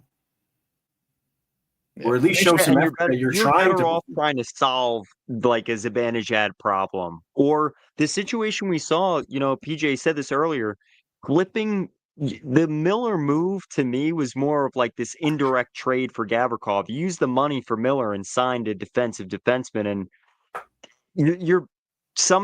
that seemed to be the way the organization was going about most things. But sometimes solving things, just trying to solve things and give it a breath works. And I think of all the players, unfortunately, with Zibanejad's deal, that was the one that seemed impossible to move. The Goodrow move, you could see. Kreider, I think we saw kind of coming down the pike. But yeah, I think the Gavrikov move, it took a day that could have been a disaster, in a year that was a disaster, into something that everyone could look at and feel pretty good about at the end of the day. Yeah, I was going to say the Gavrikov stuff. I mean, it was hard not to get nervous the day before when Provorov signs for $8.5 million. I can't get over that contract. And then I was watching the free agency show while I was working, and they're like, "Oh, all insiders, every one of them." Man, it just shows how shitty they are. Really, most of them. Oh, everyone, he's going to get paid more than Provorov, we could be seeing maybe double digits, who knows? And then there comes out he's making 7. So that right away was amazing. And like you guys said, he wanted to be here. I mean, a couple of comments in here, Ali saying Kings tried up, and even that morning they were pushing to get him re-signed. And you could see they panicked. They had no plan B when he didn't sign the contracts they gave out afterwards. And Chris brought it up. Igor too. He played with Igor in the KHL. And the good news about the Gavrikov talking about getting out of contracts, if shit does hit the fan, thankfully in the last 2 seasons after year 5, he's got the move becomes a no trade. So he is movable. And at that point too, 5 years down the road, they're signing him for these next 3-4 years when he's going to be really at his peak. We'll worry about 5 years. Drury might not even be here if shit goes wrong at that point anyway. But reality though is Gavrikov, really wanted to be here and shows, what they want. They want that stability on the back end for once. I think with Keandre might have a higher ceiling but Gavrikov has that higher floor where you know you're going to get every day. They need that boring guy that's going to sit back there and just eliminate. And I can't wait to see Fox thrive with him. And I heard a good point. I wish I could shout this person out, that Gavrikov really doesn't have a ton of miles on him. If you look at his career, he's only had, when you consider we came in kind of during the COVID seasons early on, he didn't play that many games and that many playoff games until he became, a king in the last couple of years. So it's not like a guy like Girardi and these guys that got the shit kicked out of them and were eating shots for year after year after year. This guy's still pretty fresh. And, that's exciting. And watching, what he does, I mean, he can skate, do everything we want. And I can't wait to have a guy like that finally. And I know, I have to bring up analytics a little bit because a lot of people would say, Coach Ed's not here, PJ. Don't worry. Yeah, no. And I mean, I'm not all analytics, even though as much as I talk about it, is that did he get propped up in that LA system because they were the best defensive team in the league? But he played the most minutes, the toughest matchups. And then if you go back and look, what's that? Is it him? Is that because of him now? Right. He's doing, like, it's not like he's sitting, in the bottom pair and getting sheltered. He's playing as the top guys every night and still putting up those. I mean, it was the best and, one of the best defensemen in the whole league. And then if you go back and look when he was on a crappy team in Columbus. I had to. He knows how to get under my skin. I mean, look at his analytics to the 3-year window in Columbus. They were still pretty good for a bad team. So it shows that despite him not being on a great team, he's still putting up pretty good numbers overall. And that shows, really well. Everything's lining up, not just what you see on the ice. Under the line numbers are looking good too. Yeah. In case I forget later, which I usually don't, I just want to thank the chat. You guys have been great tonight, giving us a lot of questions, comments, everything. So, but this is a good question, and I just want to knock on wood right now. When Gavrikov, Shesterkin, and Panarin are carpooling to Brighton Beach this summer, which is a huge Russian community in New York, let's hope they don't get into a car accident like what happened to Bushnevich back in the day. And that wasn't their fault. So let's all knock on wood right now. Sorry for putting it into the universe, but I had to. Do you remember that day? It was trade deadline day. And there was like a weird rumor. Some random guy posted it on Twitter. And everyone was like, there's no freaking way this is true. And then they held a press conference and I couldn't. It was probably the guy who got into the accident with them. That or a cop or somebody came in, but there has been no shortage of drama on Broadway since then. I mean, that day was like, first of all, I always laugh. I've been joking around lately, like JD and Gordon, they would like talk to like they were sending letters out. They were having a press conference like there's a car accident. Oh, we also signed Chris Kreider. We don't see any of that now. It's like we're hearing like 7 hours after a deal happens that a deal's happening. It's so funny. Like just the juxtaposition of what we've and just the situations that have come up to. I mean, you can't make up some of the stuff off ice and like the car accident this past season alone. So, I do think like the Gavrikov signing was steady on paper, and it was also like steady where it didn't feel like this mega disaster that we saw the last 2 off seasons and really 2 seasons. Well, yeah, what I was going to say too is like, let's hope it influences in a positive way where what we were just saying that Gavrikov on the open market or from LA could have gotten a much better offer. He left money on the table and wanted to come play in New York. Panarin, if you want to stick around with your Russian buddies, you got to do the same thing. So you can keep going down to Brighton Beach and enjoying the nice sunrise, So Panarin, team-friendly deal, like I said, setting the tone. I mean, we just saw Tavares do the same thing in Toronto. I mean, another thing that Florida is doing where it's like you're setting the right example. If you want to win, you got to do these types of things. Panarin's made enough money. If he wants to win, if he wants to be successful, he's got to surround himself with these types of players. And in order to do so, you got to take a little bit of a pay cut, and hope Dolan is giving you something on the side. No worries there. So I'm going to say on Panarin that, if he does end up staying, it's got to be cheap. I think he will. I mean, he's going to be 34, 35 towards the end of this. But I think I said this in the chat. Regardless of what you think of him, they can't rush to re-sign him yet. For me, I need to wait until where they're at the deadline, because if shit hits the fan again this season, he's probably the best trade deadline piece you can have. Mm-hmm. They can get a haul. And or if he doesn't, for some reason he takes a downward turn or he's not a fit under Sullivan, all those things, you don't want to lock yourself in, because next offseason, while it might not look like the guys we want might be available now, you still want that flexibility to see what's available. And then you can kind of reassess from there. I agree. And I also think, Panarin, you got to go 70% of his current deal. If it's anything north of 7, 8, I think that's tough territory. But the good thing, PJ, we've been talking about it all up. So this is the time. Free agency next season. Playing 4D chess, that's why I think that Borgen deal, the Gavrikov deal, can look good. As long as you said, they perform well, those deals will look great, because the cap it will go up as long as there's no unprecedented pandemic. You know what I mean? We were promised that literally the 2020 offseason, and then got snubbed to a flat cap for 5 years. So, I think they're. Let's see what it say. Say it louder for the people in the back, Chris. Yeah, there you go. And listen, Matt Tkachuk, I mean, what a gem. Yeah, for the audio listeners, Chris, our active chatter, do what Florida did with their 115-point player that didn't get it done in the playoffs. Ship him out. I wish Coach Ed was still here. He's been saying it for years that the Rangers will never win with him in the line. The trade for him now, I doubt it happens, because he's got the full no move. But that trade right now that Chris is referencing is for Jason Robertson.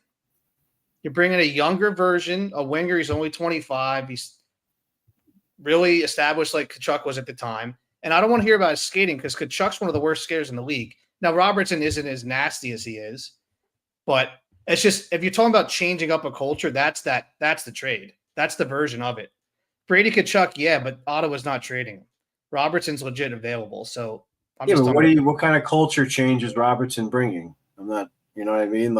I know I know Matthew Tkachuk's don't grow on trees. I mean, obviously the always is a wish that the Rangers are going to get Brady, but to me, that doesn't really move the needle to me as a culture change.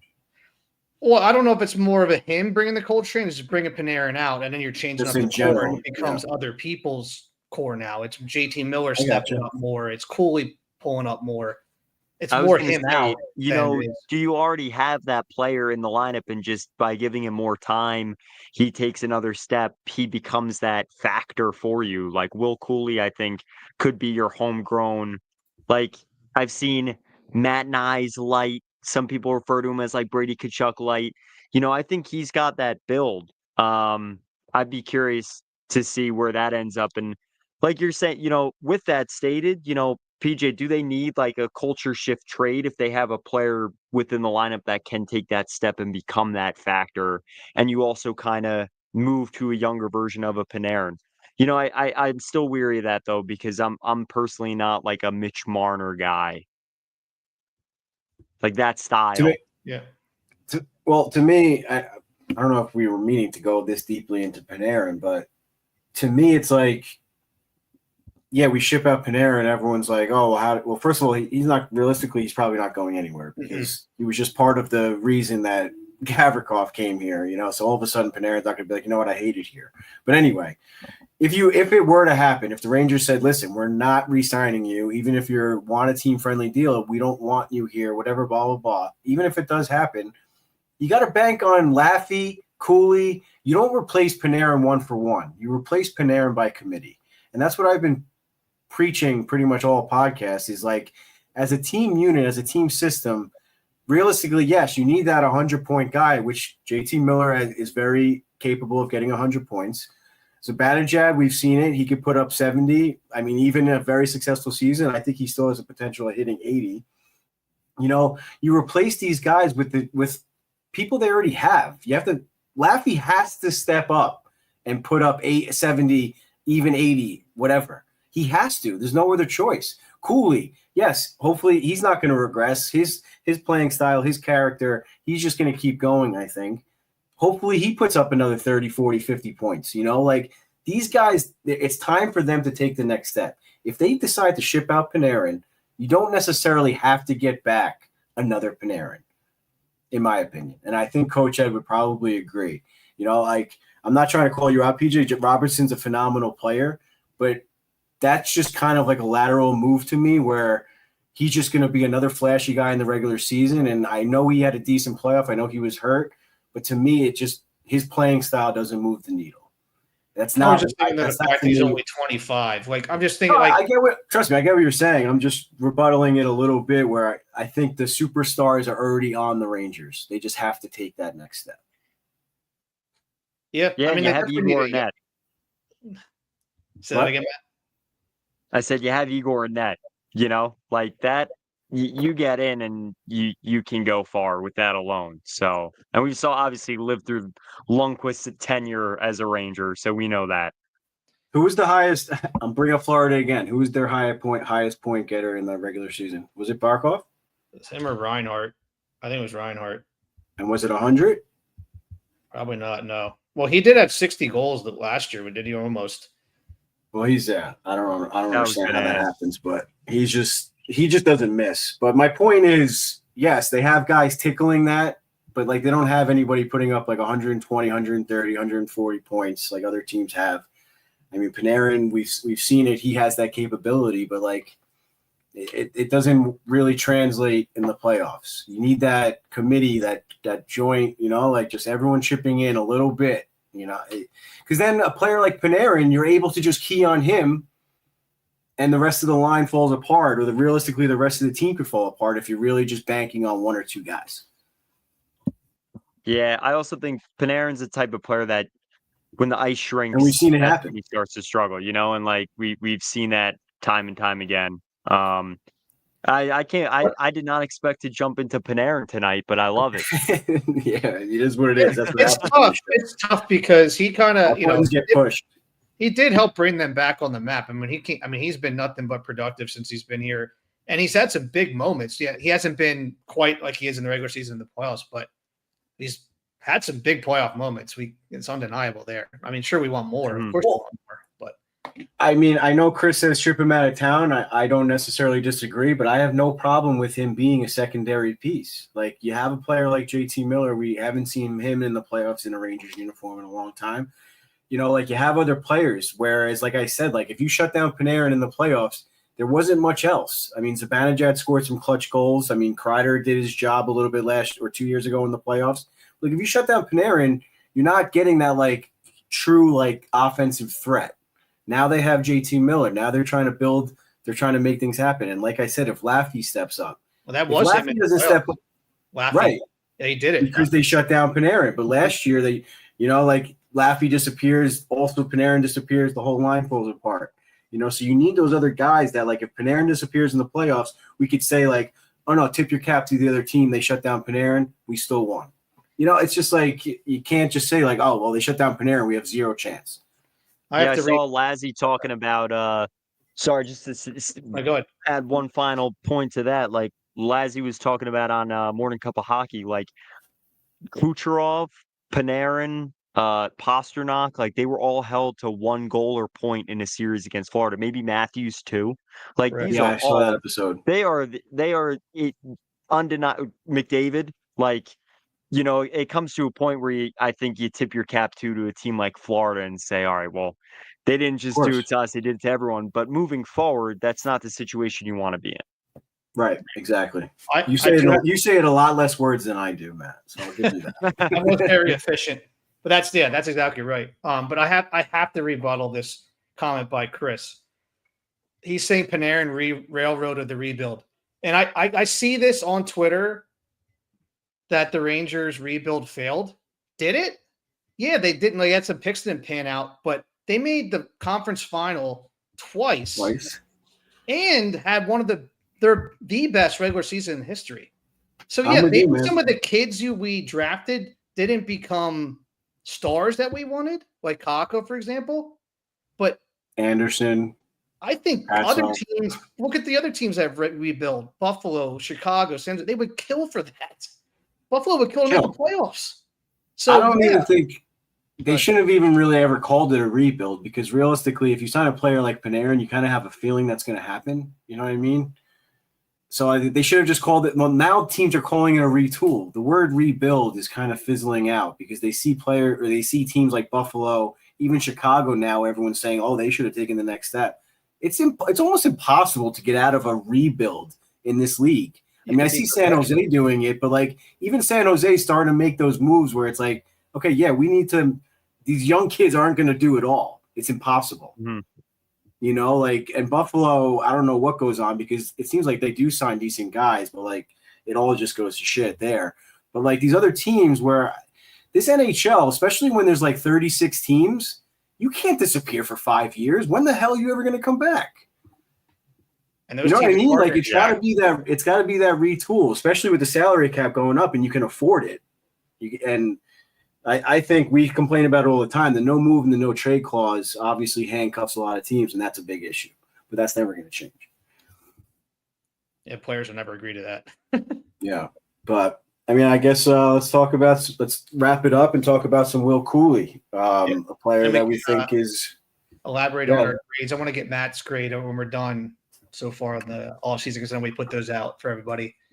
So yeah. Cooley, signed for 2 years, 3.9 million. And I guess I'll start off by saying Larry Brooks was fear mongering everybody that he was going to be offer sheeted. It was everywhere. And first of all, they never happened. I heard everyone was like this season, especially in the off season with the exploding cap, was going to be off season central. And yeah, you heard the threats for Keandre and stuff like that. But in reality, like they just don't happen.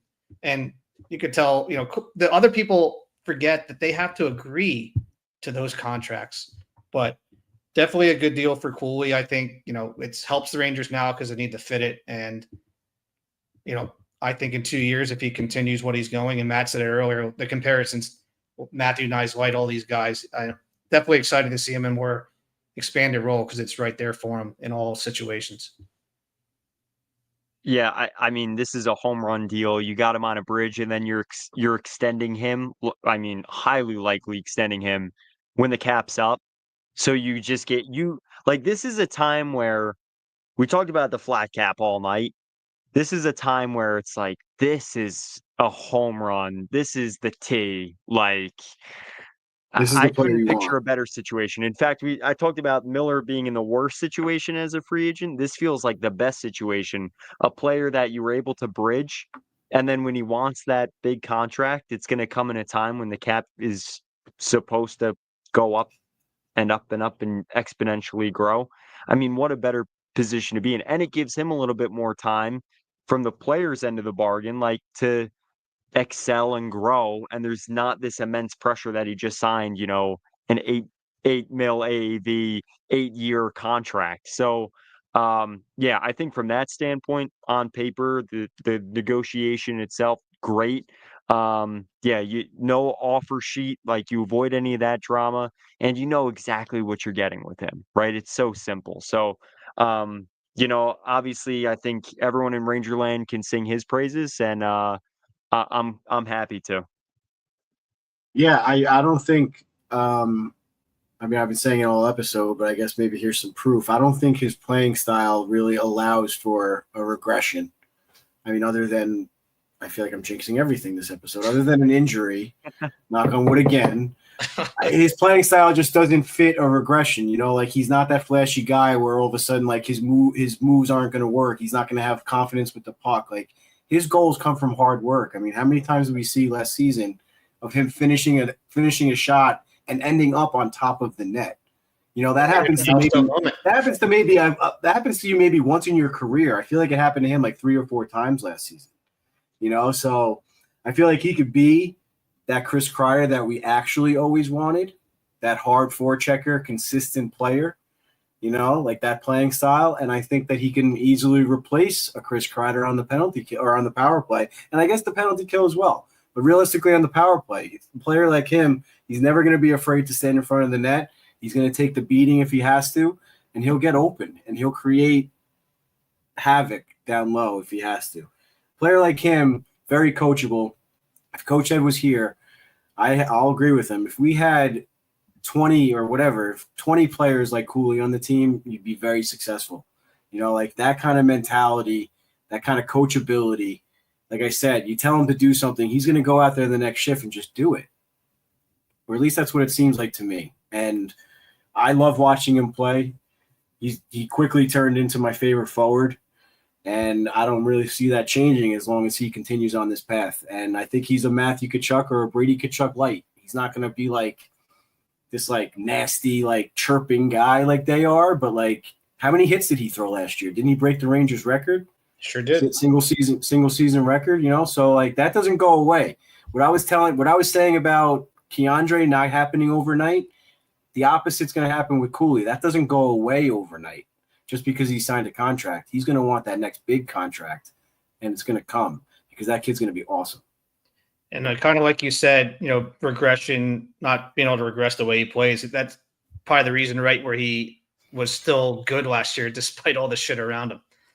Right, exactly. It doesn't matter. Players like that make other players excel. They create time and space for the skill guys. Yeah, and I know we hate him, but yeah, I remember him. He said his game was modeled after Tom Wilson when he was drafted. So, wouldn't hate it. I hate the guy, but the guy you want on your team. So there you go. I don't want Cooley throwing sucker punches and getting suspended and stuff. But if he's going to toe the line a little bit, by all means, we need that. I'll bring up Florida again. You need it in hockey. That's how hockey was meant to be played. I mean, it just was. It's a dirty, disgusting, hard game. Like. Mark Messier, every Ranger fan praised like he's a god. He was the dirtiest player in the league. True. Facts. Go back and watch videos of Mark Messier throwing elbows, knocking Mike Modano out cold when the puck wasn't even near him. That's how hockey was and how it always will be. Yeah. You saw them at the parade. Bennett wasn't apologizing for shit. What he was doing in that playoffs. I mean, and you can't be. Listen, I don't want anyone to get seriously injured. That's not what I'm saying, and I hope the fans don't think that. But the hockey's a rough game, and it's meant to be played that way. True. All right, we want to. So Matt, we did grades. We'll give ours, and then you can finish it off with us. We kind of just as a teaser, all gave our so far off-season grades for Drury and the Rangers. So I'll give a shout out to that Ranger girl. Allie, who I heard gave me crap because I gave Drury an A-, and I just wanted to elaborate that the minus doesn't mean a negative thing. I mean, his moves, every one of his moves was an A+ move. So I'm starting back with Sullivan was an A+ move. The contracts for Rempe and Edstrom are A+. The Cooley contract is A+. The Gavrikov contract was phenomenally done. I mean, yeah, do you want them to move for 5 years? Maybe that's where that minus kicks in a little. But the Keandre trade he nailed. The only minus it wasn't for what he did. It was maybe I was hoping for maybe like a young player. You heard him, I wanted Rossi back. We talked about it episodes ago, or maybe I heard Nate just was available. Something like that would have gave me the plus, like some other forward. I just feel like despite them giving opportunities for kids right now, which is cool, one more forward to kind of replace Kreider would have been cool to throw in there and add to the mix, but I guess the offseason technically not done, but so far A- for me. Little Ed? I'm sticking with my A+, man. You trade away Keandre for whatever, some more potential. We talked about it all episode. I mean, I would have been happy with anything. So trade him away for something great. This Gavrikov signing, especially Cooley. I mean, what more can you ask for? There wasn't anything else out there for him to get. And I mean, you have to include Kreider in the offseason, like you said. I mean, everything he's been doing, you can't really knock him at all at this point. It does feel like the Drury, haters who were out and pitchforks ablaze before this offseason, before even July 1, it was getting pretty antsy on, Twitter and social media. I don't know what you saw on that, but people were very nervous. It didn't look like much was going to happen. If it did, it wasn't going to be good. But I think they're a little bit more quiet now. I think Cousin Ed tweeted that out, from our account. No one's clowning Drury now as much. So what's your opinion, Matt? I'm going and stamping a solid A on the assignment for Chris Drury. And I was thinking about A-, but, little Ed, you made a great point about what was available. I don't think what was available was enticing for the Rangers situation. When you have a free agent like Artemi Panarin fall in your lap, that's a different story. Nikolai Ehlers, that I think is something the Rangers did not need. On top of that, we look at the moves you mentioned, the players they signed. I still have my reservations about Miller and PJ. I think it was a great point to mention that I think a move for like an Isaac Howard would have been enticing. Um, and although I do appreciate the way the lineup might be structured and the possibility for Hoffman and Perreault to earn a role, I like that. I'd also like if they had one more bona fide NHLer. I thought the Radish move was good in that respect, but Edstrom, Carrick, Rempe, fourth line would be phenomenal. But again, it's a year where you have an injury. Is Brodzinski. I love Johnny Brodzinski. Great guy, great person. I love the role he plays for the team. But do you want him playing 60 games? If you're seriously Yes. contending for a playoff spot, do you want Berard and I feel that there was opportunity to maybe try and acquire a more bona fide player. Now, granted, I'm also the person on our show that sings Brodzinski's praises. I love what the fourth line did, what Carrick did this season. But I also know, the teams you're going to be competing against, I think, are a little more flushed out and deep in the East. So, again, it's a question mark in that respect. I don't want to tack on a minus for those reasons. So, I think this turned what could have been an F day into an A day. This was like if you crammed for the exam all night and you passed the day up. Like that's what this felt like for Chris Drury. And I know it sounds like he's got a lot of support from the ownership group and the organization. This year is going to be the test for him. So I think for all the work he did last season and this, coming into this offseason, again, I mentioned earlier the 180 from that Goodrow move. Wherever your opinion lies on that, I think it's a good step in the right direction for next season. And I have definitely a lot more hope this year. Yeah, you nailed it. That's exactly where my mind. I understand why I didn't give him a minus, and that was, you're right, but that's exactly where my head was at. Just one more guy would have been nice. A center maybe too was, ultimately you're right. If Mika does play on the wing, that's what you're worried about. If Parson and Brodzinski can't anchor that third line, again, I guess you could always get that at the deadline if all goes well. But a Hirsch is giving me so much. The chat. That New York Ranger girl's PJ's burner account. I don't know who that's more offensive to. What I was going to say is we also sorry, little Ed. I was going to say the going rate for 3C, Christian Dvorak was like $4 million too. So that was a tough. It wasn't like it was very available. Yeah, right.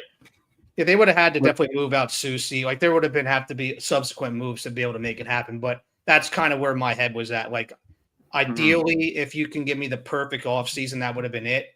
But I'd said it on the last show. I was dying for them to get me excited. I am excited. I finally wore Ranger stuff in public for the first time in months. I was embarrassed because I live near Philly, so I just didn't need the smoke walking around after that past season. But I'm wearing them proud lately. I'm excited for the season again. Can't wait for opening night. Let's go. Nice. The one thing I was going to add is we didn't really mention Drury, I guess, signing Sullivan. It seems like we've been harping on it is like they have to be working together. They have to be targeting the right guys, the right players of what Sullivan wants in his system or on his team. And I think that's very important. I think we're seeing it come to fruition. Like Drury's targeting what we see as fans that they need. So obviously, like Coach had said before, obviously they're seeing it too. So they're targeting what they need. And I think Sullivan has a lot to do with that too. A positive influence, I should say. So to me, that's another reason why it wasn't like someone out there where you're like, God, I wish Drury went after that guy. I wish he did this. I wish he there's not really much. You could tweak things here and there. Sure, PJ, you're a lot better at that than I am. But there's not much you could say. hey, I wish they really got oh, right, they did get Gavrikov. Oh, I wish they traded him. Oh, yeah, they did. They got rid of Miller, too. It's just like, it's good stuff, man. It's good stuff. Like you said, it's back into some positive vibes. And hopefully, listen, we had a lot of positive vibes last summer, too. So hopefully this time, I wouldn't the say players that. aren't going to – well, we had high hopes going into the season. Higher, yeah. I mean, but like the moves weren't like that was the point of me last time. The last offseason, it looked like there was going to be excitement, but then when Trouba didn't get traded, it just all backfired and nothing really happened. But yeah, they are a better team today. I'm excited for Sullivan, and I got it. I don't know if Johnny Laz is listening to this, but he put out that thing on Twitter that he doesn't still think the Rangers are a playoff team, and my rebuttal to that is they were an abomination last season and still only missed by 6 points, which is 3 wins. If they just went instead of 4-15, they went 7-8. They're in the playoffs. Yeah. So well, you also got to bank on some other teams shitting the bed a little bit and regressing as well. For sure. And yeah, it's definitely gonna be a battle. There's a lot of teams in that mix, and it's been a weird off season because I feel like there wasn't a ton of big free agents and there wasn't a ton of big movement trades. It almost feels like everything kind of stuck. Like a lot of teams didn't do what they want to do. I'm curious if there'll be more, late season, all summer trades than typical. Yeah, it seems like there might be. I agree, and also to address some needs, but PJ's burner, that's so good. Well, I'm glad you could wear some Ranger stuff in public, man. That's no reason for shame, especially in that market in Philly. Yeah, I know, but it's just they embarrassed me so much last year the way they played. I just couldn't. I wasn't proud to be a fan last year the way they acted. I think the Gavrikov moves does solidify at least wild card contention. That's crazy that one move can swing it like that for a player that's not like fireworks, but Adam Fox having a steady part, it really does set. Yeah, and also a lot of question marks. So I understand, I think, where that question comes from and that answer comes from. But at the same time, I think I comfortably said it all last year, too. You win 3 games in that horrible stretch, and, it might be a different season. Now, obviously, all hypotheticals, but moving forward, like you said, Little Ed, too, you have to hope that a team like Jersey maybe sustain, maybe not hope on an injury, but if they suffer an injury, you hope that damages the team, right? Let's be real. Jack Hughes is getting shoulder surgery again. Yeah, that's the situation that's interesting too. Like you said, he's built like me. This is why I'm on the show, man. So No, I cut you off there. What were you gonna say? Oh, I was gonna. I know you're not hoping for injuries. Honestly, this was off the dome. We've been going for so long. I think at this point we're just going straight off the top here. But no, I mean definitely in a better last summer, like you said, not a lot happened, unfortunately. But coming into the year, man, they won that first game in Pittsburgh, pretty dominant. But that game in Utah was, I feel like everybody collectively didn't feel good about that loss. But yeah, I think, you start off on the right foot this year, and the moves in the offseason, I think, move the needle. Yeah, I agree. PJ? Yeah, I mean, I'm excited to see where they go. I'm just excited again to see where they go and have some hope. But, you got to figure if any of these guys, Loft bounces, and these aren't that big of ifs to me. Loft just goes back, takes another step. Mika doesn't cry for 3 months. And you get a full season of JT. That alone, plus Gavrikov, and then some young infusion with Morrow, that alone with Igor and Sullivan, to me, you're right there. And then you hope for other steps from other guys, and then it's even more. And we've seen this team under first years of coaches, Gallant, Laviolette, and hopefully Sullivan's the trio, and that's the extra push we need. I agree, man. High hopes. I think that about wraps it up. Like Matt said, we've been going for almost 2 hours. Yeah. People in the chat, I cannot thank you guys enough for sticking with us as always. Yeah, we always have you guys, our loyal fans, some new fans jumping in. Absolutely love it. Keep the questions coming. You can always hit us up on any of our social networks if you want us to talk about something next episode. We got a big episode next week. We're going to be joined by Rob Schremp, ex-NHLer. He's been on the show before.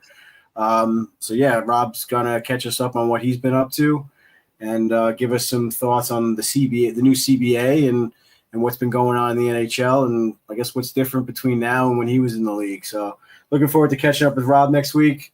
Matt, thank you so much for being on the show. You did a phenomenal job. Yes. Summarizing everything I was saying in shorter words. I love that. But no, for real, man, you really brought some good analytics and broke some things down and made a lot of sense of some confusing things for us. So appreciate it. Oh, thank you He guys. was like our editor. Last two things I saw. One person say talk about Gavin McKenna. Brother was at he attended Penn State. My older brother. So they got me into college hockey. So like that whole thing is crazy. I know you guys will probably talk about it next, Evie, but PJ, you're going to be overrun by it in Philly, I'm sure, in no time. And second, Rob Schremp, my friend, he chose his jersey number because of him, which is pretty bananas. Because, like, obviously, respectable NHL career, but it wasn't like, Sidney Crosby at the time, right? So it's just funny you mentioned that name. It brought me back to that. But yeah, boys, loved coming on. It was great to finally get on board, and we'll have you guys on the show too soon. This summer's the best time. For sure. 100%. Yeah, for sure, man. We'll definitely collab more with posts and shows and whatever you need. Like if you ever need us to jump on and fill a spot, same for you. You're always welcome. So I appreciate it. Yeah, it was a pleasure. Thanks, Matt, do you want to plug all your socials? And go for it.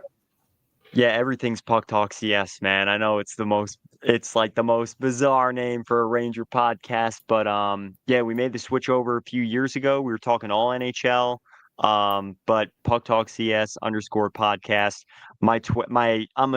It's funny. There was a movie, like a funny all-time comedy movie. I'm thinking right now in my head where one of the characters is like, yeah, I'm a Twitter junkie. That's how I introduce myself now to people. It's like, oh, you're the guy that's on Twitter. It's like, yeah, unfortunately. So X Matthew Mugno, Mugno MA.